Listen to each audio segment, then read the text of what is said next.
नमस्कार साथियों। आज हम लोग कंकुष्ट के बारे में बात करेंगे। कंकुष्ट जो कि रसशास्त्र और वैशज कल्पना के अंतर्गत हम लोग पढ़ रहे हैं और ये उपरस वर्ग के अंतर्गत रखा गया है। ठीक है, तो कंकुष्ट में जो उपरस होते हैं उसमें 8 द्रव्य होते हैं।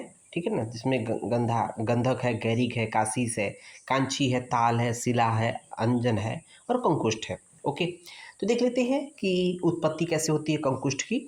तो हिमालय पर्वत के नीचे वाले पर्वत, हिमालय पर्वत का जो लेवल होता है, ऊंचाई होती है, उससे जस्ट नीचे वाला पर्वत या स्थान पर कंकुष्ट उत्पन्न होता है। ओके, और इसके बारे में कुछ नोट करके दिया हुआ है, नोट डाउन कर लेंगे कि कंकुष्ट के विषय में मतांतर है, मतलब अलग अलग लोगों का अलग अलग मत है। क्या है? जिससे यह एक संदिग्ध द्रव्य की श्रेणी में रखा गया है। ओके, क्योंकि अलग अलग लोगों का अलग मत है कि कंकुष्ट एक्चुअल में है क्या। तो देखेंगे आचार्य डल्हड़ ने पहला मत क्या है कि आचार्य डल्हड़ के अनुसार कुछ लोग इसे कांचन छिरी या स्वर्ण छिरी कहते हैं। कंकुष्ट को कुछ लोग कांचन छिरी या स्वर्ण छिरी कहते हैं अकॉर्डिंग टू डल्हड़। नेक्स्ट पॉइंट देखेंगे कि आठमल की टीका में इसे स्वर्ण छिरी माना गया है। ओके, नेक्स्ट तीसरा पॉइंट देखेंगे, यादव जी ने इसे रेवंत या गैम्बोज कहा है। मैसूर गैम्बोज ट्री बोलते हैं कॉमनली, इसलिए इसको गैम्बोज बोला गया है यादव जी के द्वारा। नेक्स्ट पॉइंट देखेंगे चौथा कि पंडित शालिग्राम ने इसे मुर्दा संघ कहा है। ओके, नेक्स्ट पॉइंट देखेंगे पांचवा, रसन समुच्चय में इसे नए पैदा हुए हाथी के बच्चे की विष्ठा, जो बच्चा हाथी का होता है उसका जो जो शुरुआती मल होता है जो कि श्याम पीतवर्ण का होता है वो बोला गया, तथा किसी के अनुसार घोड़े के बच्चे के जो नाभि नाल होता है अर्थात अम्बिलिकल कार्ड होता है वैसा माना गया है, उस तरह माना गया जो कि श्वेत पीतवर्ण का होता है। और वर्तमान समय में कंकुष्ट के बारे में क्या बोला गया है कि कंकुष्ट जो है तमाल वृक्ष, जिसको हम लोग गार्सिनिया मोरेला, इसका बॉटनिकल नेम है तमाल वृक्ष का गार्सिनिया मोरेला, जो कि कॉमनली किस नाम से जाना जाता है, मैसूर गैम्बोज ट्री के नाम से जाना जाता है, उसका स्राव है।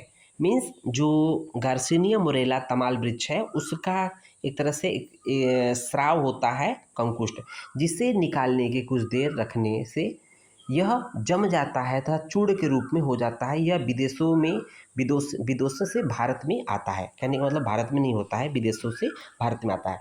अब कंकुष्ट के पर्याय की बात कर लेते हैं। देखेंगे कुछ इंपॉर्टेंट पर्याय है। काक कंकुष्ट, कोल बालुक, ताल कुष्ठ, तीक्ष्ण दुग्धिका, वेरी वेरी इंपॉर्टेंट है, रंगदायक, रेचक जो कि जयपाल का भी पर्याय होता है, वरांग, विरंग, स्वर्ण छिरी निर्यास, वेरी वेरी इंपॉर्टेंट है, हेमवती। ठीक है, ये कुछ कंकुष्ट के पर्याय की बात की है। उसको देखेंगे कंकुष्ट के भेद की बात कर लेते हैं। 2 भेद बोले गए हैं, नलिकाख्य और रेणुक। नलिकाख्य में नलिका कंकुष्ट, रेणुक मीन्स रेणुक कंकुष्ट हो जाएगा। अब ग्रह लक्षण की बात कर लेते हैं। तो देखेंगे पीत प्रभम गुरु स्निग्धम श्रेष्ठम कुंकुष्ठम आदिकम। आदिकम मतलब जो पहला भेद है अर्थात नलिकाख्य है, जो नलिका कंकुष्ठ है वो पीत प्रभ अर्थात पीले आभा वाली, गुरु स्निग्ध और श्रेष्ठ होती है। जबकि जो बाद वाली दैट इज का रेणु श्याम पीत वर्ण की होती है, लघु होती है, व्यक्त सत्व सत्व रूप में होती है, न इष्टम ही रेणुकम, है ना, जो कि ये ठीक नहीं है, मतलब ये इष्ट नहीं है। न इष्टम ही रेणुकम, रेणुको ठीक नहीं होता, मतलब जो आपका नलिकाख्य जो होता है, नलिका कंकुष्ठ, वो ठीक होता है।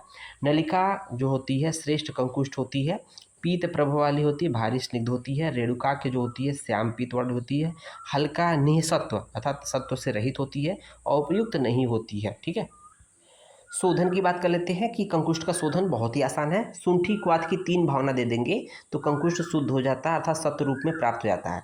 तो सत्व रूप में जब प्राप्त हो जाएगा क्या सत्वपातन की आवश्यकता पड़ेगी? जी नहीं। सत्वपातन सत्व रूप होने के कारण इसका सत्वपातन नहीं करते हैं, ये क्लियर कट कर दिया। कंकुष्ट के गुण की बात कर लेते हैं। कंकुष्ठम तिक्तम कटुकम, कंकुष्ट जो होता है तिक्त होता है, कटुक होता है, वीर में उष्ण होता है, च अतिरेचनम और अत्यधिक रेचन के रूप में प्रयोग होता है। मात्रा की बात कर लेते हैं। विरेचन हेतु एक यव मात्रा यूज होती है। कंकुष्ट से उत्पन्न अगर विकार की शांति हेतु क्या उपाय बताया गया है, तो यहाँ देखेंगे बबूल मूल क्वाथ को जीरा तथा टंकड़ के साथ बार बार इसको पिलाना होता है। प्रमुख योग कर लेते हैं। कंकुष्ट के कौन कौन से प्रमुख योग हैं देखेंगे। धन्वंतरी रसगृत, मृत संजीवनी रस, शोथ उदरारी रस, उदावर्त हरगृत, सर्वेश्वर परपटी। ये कुछ इंपॉर्टेंट है। धन्यवाद।